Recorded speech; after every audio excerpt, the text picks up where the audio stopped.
Bonjour. Il y a quelque chose d'essentiel dans ce colloque auquel nous consacrons cette série. Colloque intitulé, je le rappelle, Après la déconstruction, reconstruire les sciences et la culture, et je viens de commenter ce titre dans la vidéo précédente. Donc il y a quelque chose d'essentiel qui est dit dans l'argument. J'ai aussi commenté l'argument, mais j'ai laissé une phrase pour plus tard.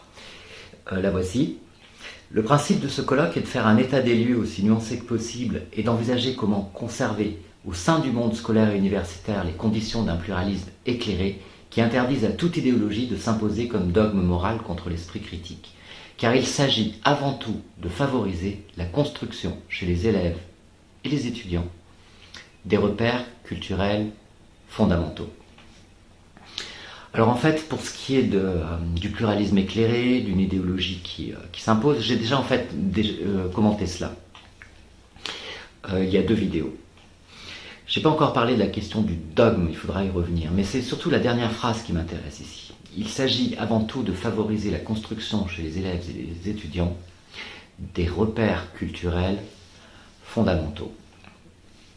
Alors, en effet, il s'agit bien de cela dans ce colloque, et je dirais avant tout, c'est pour ça qu'il est ouvert par le ministère de l'Éducation nationale, et puis il y aura une table ronde consacrée, la table ronde numéro 10, aux enjeux éducatifs, repenser la transmission.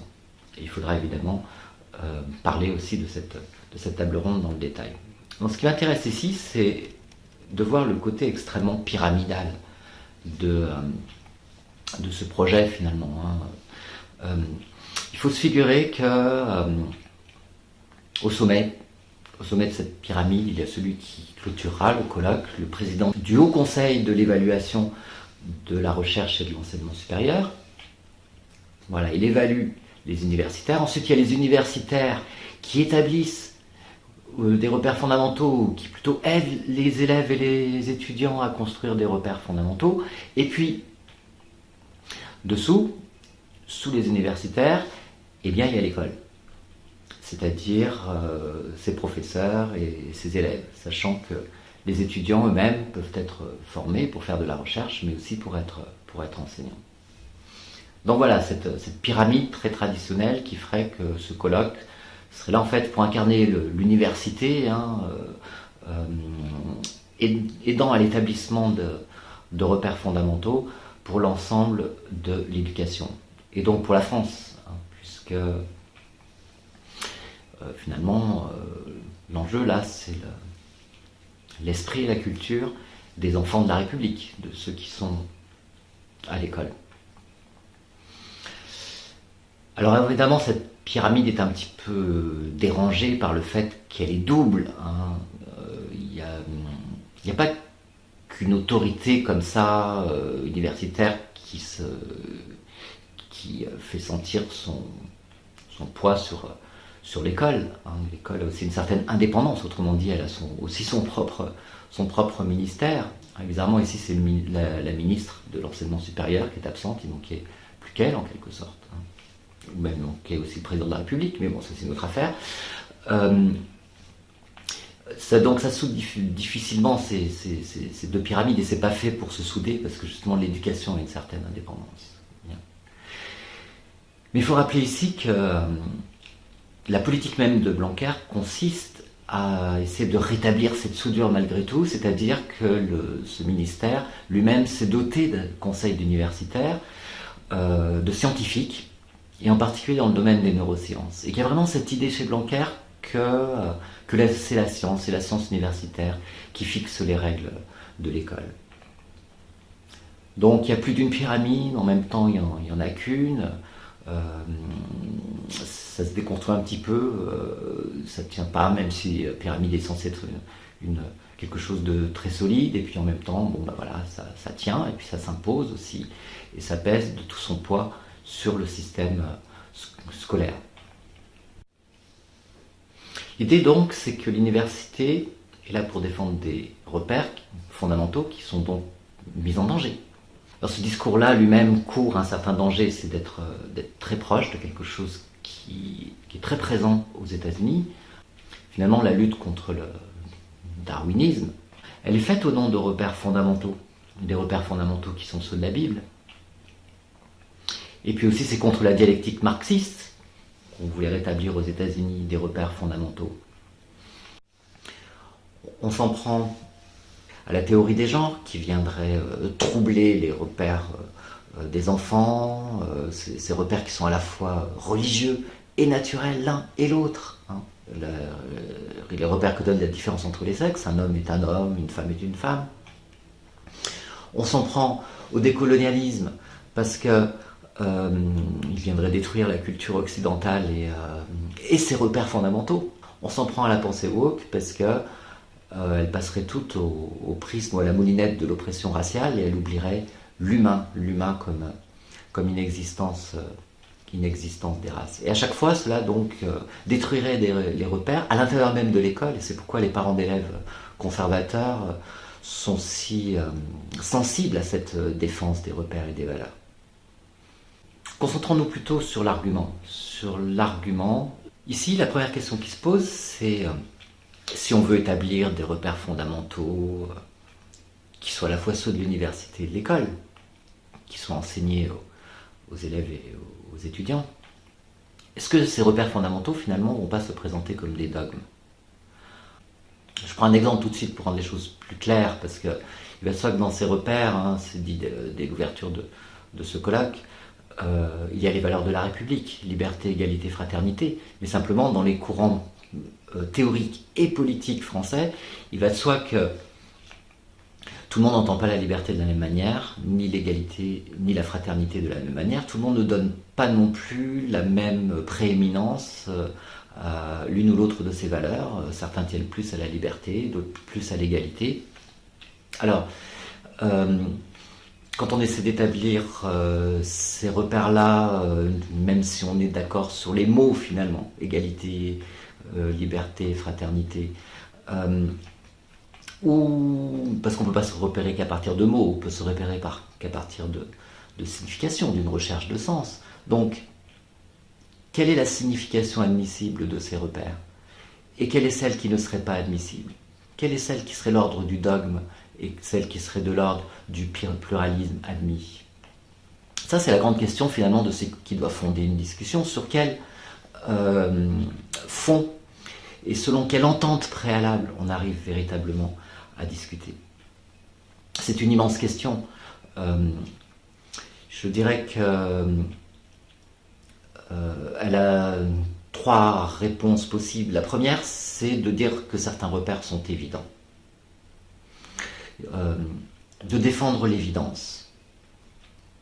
Ce qui ne peut absolument pas être remis en cause parce que c'est évident. Alors, en un sens, c'est cartésien.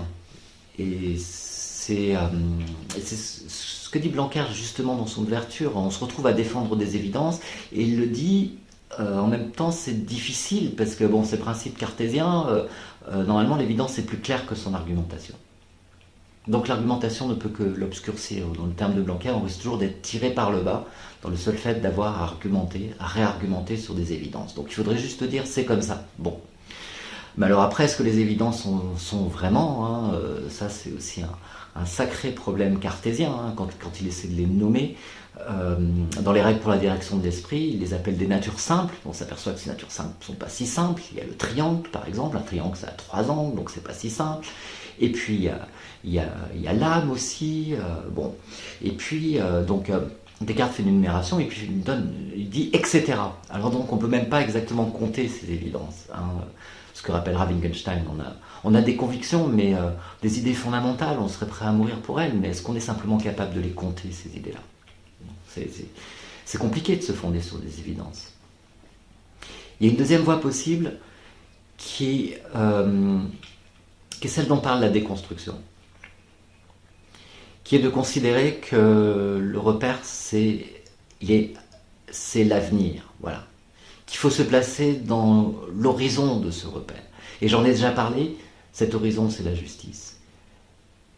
Être cohérent avec soi-même et en même temps être juste avec les autres. Un repère qui en même temps n'a de sens que dans la mesure où il est exactement comme l'est le sens. Ce qu'on cherche d'élaborer en commun. et qui advient de cette manière-là, même s'il ne peut jamais advenir complètement, même s'il ne peut pas y avoir de justice complète. Il y a une autre solution qui est un petit peu magique, c'est au contraire celle de la construction. Le fait que l'on va construire des fondements, construire des repères fondamentaux. Je dis que c'est un peu magique parce que là, pour le coup, on veut à la fois dire que ces repères fondamentaux seraient formulables, hein, justement comme repères, c'est-à-dire qu'on pourra les expliciter entièrement, les apprendre à les élèves, ou même aux élèves dans toutes les classes, même dès qu'ils sont tout petits, on pourra commencer à leur apprendre ces repères, et qu'en même temps, ils sont à construire.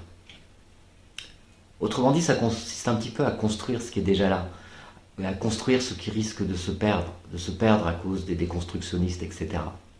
C'est un petit peu contradictoire, c'est un petit peu fragile, c'est comme je le disais, magique. Alors est-ce qu'on peut aller un petit peu plus loin dans cette construction des repères? Essayons de suivre ceux qui en parlent, hein, essayons d'être juste avec eux, de les écouter. On a les enregistrements de ce colloque. Et ça paraît donc normal d'écouter ce qu'ils ont à nous dire. Alors voyons les toutes premières interventions qui sont encore de l'ordre du commencement, hein, puisque ce sont les organisateurs qui parlent. Alors, il y a une forme de parité, il y a une femme, un homme qui s'exprime, Emmanuel Hénin, Pierre-Henri Tavoyot. Bon, alors, le problème dans cette parité, c'est que Emmanuel Hénin, en fait, parle très brièvement, il ne fait en gros que répéter l'argument du colloque. Alors j'aimerais lui consacrer autant de temps qu'aux paroles de Pierre-Henri Tavoyot, simplement, le seul rôle qu'il est donné, c'est de redire ce qui a déjà été dit et ce que j'ai déjà commenté. Et je ne peux même pas la citer, elle ne fait que redire ce qui se dit dans le colloque, pour finir dans l'argument du colloque, pour finir par des vœux, en espérant que 2022 sera une année constructive, et on retombe ni plus ni moins que dans ce contresens lancinant qui oppose la déconstruction à une construction, et dont j'ai déjà parlé. Alors voilà, je suis obligé de me consacrer à ce que dit le mâle organisateur, à savoir Pierre-Henri Tavoyot. Et son idée, c'est que la construction des repères fondamentaux, finalement, elle s'est déroulée dans l'histoire de l'âge moderne. Autrement dit, on ne peut pas distinguer les repères ou les âges eux-mêmes de la déconstruction doivent servir de repères fondamentaux. Il y a eu un âge positif de la déconstruction qui est le plus ancien. Voilà, forcément, ça c'est la structure quand même d'une pensée assez réactionnaire, donc le bel âge de la déconstruction a disparu. Évidemment, ça ne correspond absolument pas à ce que Derrida pourrait dire de cette chronologie, de cette histoire de la déconstruction. On l'a dit, pour la déconstruction, il n'y a pas d'avant et il n'y a pas d'après, ça se joue toujours à l'intérieur des textes et dès l'Antiquité. Hein, je vais citer ce qu'il me disait de ce texte du Phèdre de Platon sur la lecture et l'écriture. Donc il n'y a en fait aucune raison de faire commencer la déconstruction à l'âge moderne. Mais mettons qu'elle commence là, avec cette idée que dans ce premier âge, eh bien, on remet en doute des certitudes qui semblaient tomber du ciel, des certitudes qui concernent le passé, Dieu, la nature. Bref, on remet en doute. Donc le premier déconstructeur, et cette fois-ci au sens positif, c'est Descartes.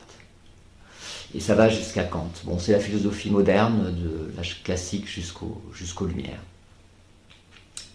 Et l'idée, c'est que c'est une déconstruction positive parce qu'elle ne s'en tient pas au doute, parce que justement, elle essaie de rétablir des valeurs et des repères adaptés à l'époque, des repères modernes.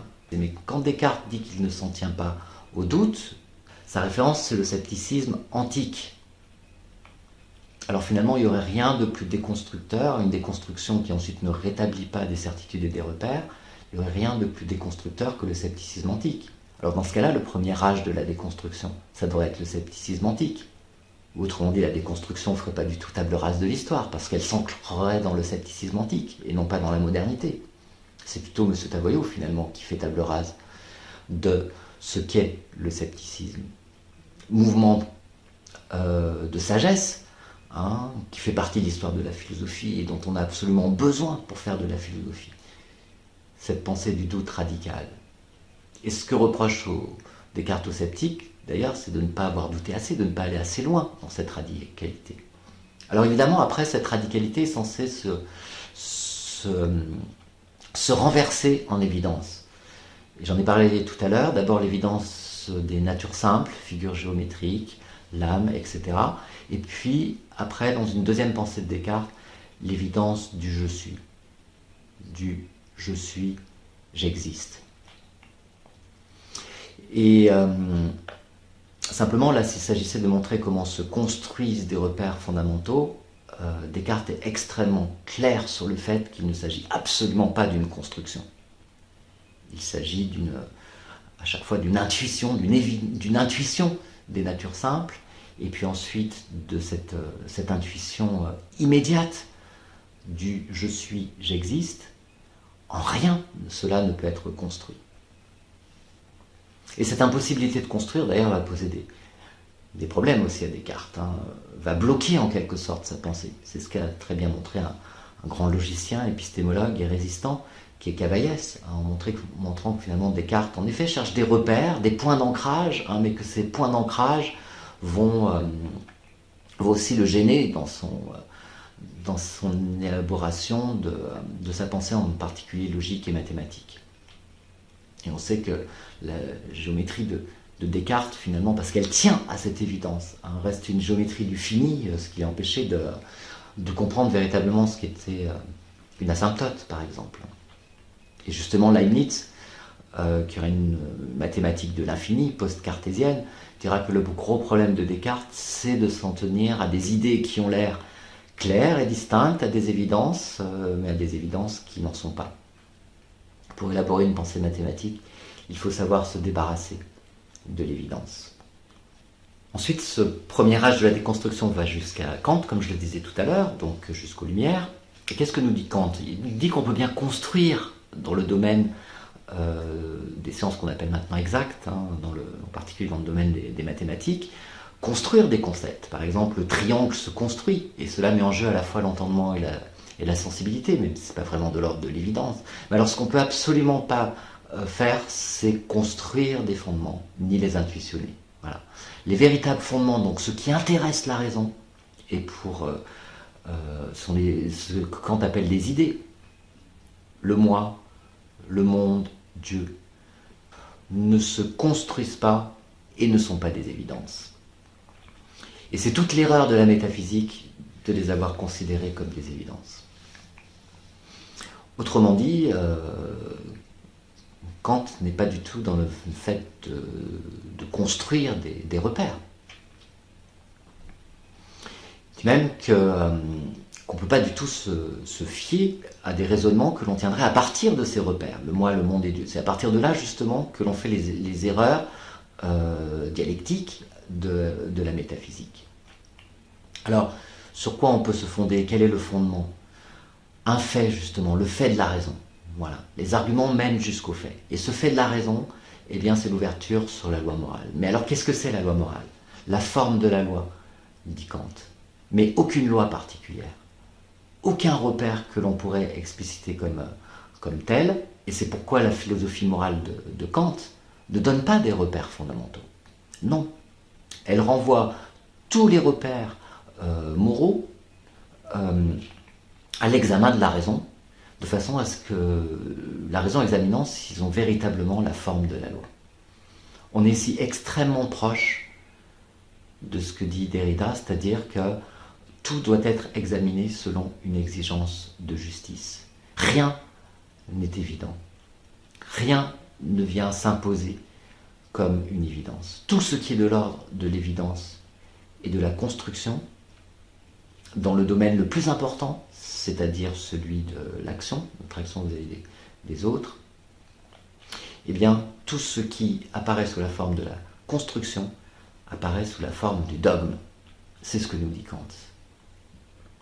Finalement, Kant réfute déjà radicalement les perspectives de ce colloque, et alors même que c'est lui qui est cité dès cette intervention de Pierre-Henri Tavoyot. Ensuite, deuxième âge de la déconstruction selon ce Tavoyot, donc aussi deuxième repère. Celui-là, en fait, irait de Nietzsche à Heidegger, donc du 19e siècle jusqu'au milieu du 20e siècle. Et cet âge serait celui où en fait, on déconstruit les constructions de l'âge précédent, qui, je viens de le dire, ne sont pas des constructions. Donc déjà, c'est une erreur fondamentale. D'autre part, M. Tavoyot oublie que le 19e siècle, c'est aussi celui des grands systèmes. Hegel en Allemagne, Comte en France, donc c'est pas du tout un âge consacré à la déconstruction. Deuxième chose, il faut voir du coup, on retrouve une vision très très habituelle, par exemple, qui est Nietzsche, du Nietzsche qui serait uniquement démolisseur, un démolisseur des valeurs de la tradition. On ne voit pas le Nietzsche s'inquiétant du poids énorme de ces traditions et cherchant quoi, une voie d'émancipation, une voie de libération. C'est ça, renverser la table des valeurs, donc en effet renverser les repères. Mais pourquoi ? Parce qu'ils ont rendu les humains aussi malheureux, ces repères. Et donc il s'agit de les dépasser, mais ce dépassement, pour Nietzsche, c'est une visée. Alors, ce qu'il appelle le surhumain, mais alors, le surhumain, ça veut dire quoi ? Ça veut dire qu'on dépasse une pensée de l'homme comme une sorte de nature stable, mais une nature qui est aussi entièrement définie par la tradition religieuse. Qu'on essaie plutôt de concevoir l'homme comme allant de l'avant, comme se dépassant lui-même. Il y a une très grande proximité entre Nietzsche et Pascal, même si cela dérange un petit peu les âges de la déconstruction de M. Tavoyot. Il y a une phrase de Pascal qui dit « l'homme passe infiniment l'homme ». Et finalement, ce que dit Nietzsche, c'est que l'homme doit être dépassé. Alors, on a l'impression que c'est une lutte contre l'humanisme, contre toutes les bonnes et grandes valeurs de l'humanisme. Bon, on ne peut pas nier non plus que cet humanisme, ça, Montaigne l'avait noté d'une manière très nette. Montaigne dont il n'est pas question ici, dans le discours de Tavoyot, mais qui pourtant a un rôle important justement parce qu'il rétablit dans la modernité le scepticisme antique, mais en notant aussi, et déjà, la forme de cruauté et de violence contradictoire qu'amène avec lui l'humanisme, à savoir les guerres de religion et la colonisation. Les deux choses dont parle directement Montaigne et dont il parle comme une sorte de contrepartie dangereuse d'un humanisme qui ne s'accompagnerait pas d'un scepticisme. Alors par là, je ne veux pas dire que la déconstruction soit la même chose que le scepticisme, mais qu'en effet, on a ici des grandes pensées, des grands mouvements qui ont finalement une importance fondamentale dans l'émancipation de l'humain. Et c'est ça aussi Nietzsche. Alors, pour résumer ce que nous dit en fait M. Tavoyot de ce deuxième âge, c'est que, donc il va de Nietzsche à Heidegger, c'est que ce sera un âge du nihilisme, 19e, 20e siècle, un âge du nihilisme. Et dominé cette fois-ci par des penseurs allemands. Il y a toujours cette idée que voilà, ça vient d'ailleurs, ce moment déjà négatif de la déconstruction. Et on sait quel contresens c'est de considérer Nietzsche comme un nihiliste alors qu'il ne cesse de combattre le nihilisme pour voir ce que justement on peut encore affirmer. Et en ce qui concerne Heidegger, la question qu'il nous laisse, c'est que nous sommes mortels. Alors comment nous faisons encore pour affirmer des valeurs alors que nous sommes finis, alors que nous sommes mortels ? Alors évidemment, il y a beaucoup de choses à dire sur Heidegger, et de ce point de vue-là, Derrida ne cesse de les dire en déconstruisant les textes de Heidegger. Tous les moments où finalement sa pensée se referme sur l'idée d'un destin du peuple et du peuple allemand à la fin d'être étant, se referme ensuite sur la pensée de l'être, qui est aussi une pensée d'un art qui serait dégagé de la technique, etc. Mais on aura le temps d'y reparler. Mais ce que nous livre cette période-là, si elle nous livre quelque chose, véritablement, c'est une exigence, l'exigence de continuer à faire sens et à donner sens à notre vie, à notre existence. C'est cette même question, qu'est-ce que l'on fait de notre existence, de notre vie? C'est cette même question de comment on peut encore affirmer des valeurs alors que nous sommes mortels. Finalement, c'est celle qui travaille aussi des mouvements un mouvement comme celui de mai 68. Alors, évidemment, je suis obligé d'aller très vite, donc ça peut sembler un petit peu réducteur, mais je veux faire sentir que c'est quand même assez l'opposé de ce que peut nous dire M. Tavoyot. Parce que pour lui, bon, quand il introduit cette fois-ci le troisième âge de la déconstruction, bah voilà, ça commence avec mai 68, mais pour lui, c'est le moment où on passe dans l'âge de la démolition. Bon. Bref, ce que M. Tavoyot a à nous dire sur mai 68, c'est ni plus ni moins qu'une allusion à ce qui a toujours été la pensée de droite sur ce moment-là. Hein. C'est une allusion explicite à un ouvrage qui a fait date pour structurer cette pensée de droite, qui est la pensée 68 de Renaud et Ferry. Et j'ai déjà rappelé, il le rappelle aussi que le collège de philosophie, à ne pas confondre avec le collège international de philosophie, fondé entre autres par Derrida, donc ce collège de philosophie a joué un rôle direct dans le soutien de cette vision de droite sur mai 68. Comment continuer Tavoyot par le fait que ce qui s'ouvrirait ici, c'est un âge de démolition des repères, qui serait celui aussi, la déconstruction deviendrait une sorte de processus sans fin. Expression que j'ai déjà commentée et qui est absurde si on veut parler de la déconstruction. Elle n'est pas sans fin parce que sa question, c'est celle de l'ouverture à l'autre. Donc, elle n'est pas tournée sur elle-même. Et puis, elle ne peut pas être sans fin, puisque la question, c'est aussi, je viens de le dire, celle de la finitude. Quelque chose lui vient de Heidegger, c'est la question de la finitude. Et ces questions sont un petit peu les mêmes, parce que je suis un être fini, ça veut dire que tout ce que je peux faire se heurte à cette altérité fondamentale vis-à-vis de l'expérience et de la vie qu'est la mort. Et c'est ça qui m'ouvre à l'autre mortel. C'est ça qui nous met aussi en commun dans notre altérité. Chacun meurt pour soi, ne peut pas faire que quelqu'un d'autre meure pour lui, mais ce que nous avons en commun, c'est que nous sommes mortels. Alors ensuite, bon, il y a une sorte de saut de M. Tavoyot, parce que la déconstruction, me dit-il, cet âge-là, c'est aussi celui de l'intersectionnalité. Ce terme, il est devenu célèbre, surtout en France, à partir du moment où M. Macron en a parlé comme une sorte de pensée nocive qui, dans le discours politique de droite, a la même extension que pensée décoloniale, pensée woke, etc., etc. Et d'ailleurs, l'intersectionnalité sert tellement de signe pour identifier l'adversaire que dans la définition qu'en donne M. Tavoyot, en fait, il n'y a plus aucune idée d'intersection. M. Tavoyot nous dit l'intersectionnalité, c'est l'obsession du fait que tout est passé, qu'il faut tout passer au prisme des rapports entre dominants et dominés. Quel rapport avec l'intersectionnalité? Bon, alors, si on va un tout petit peu, on considère un tout petit peu ce que ça veut dire, intersectionnalité. C'est un concept qui date de la toute fin des années 80, hein, on est en 1989, qui est élaboré par William Kimberley Crenshaw, qui est juriste, et qui se rend compte que dans des licenciements, hein, le fait d'être à la fois une femme noire et avec un statut subordonné dans une entreprise fait qu'on sera la première licenciée. C'est aussi dû au fait que les femmes noires sont les dernières employées, donc c'est les employées les plus récentes, donc s'il y a une crise, elles sont aussi les premières licenciées. Donc on croise différentes causes de discrimination, race, classe, genre.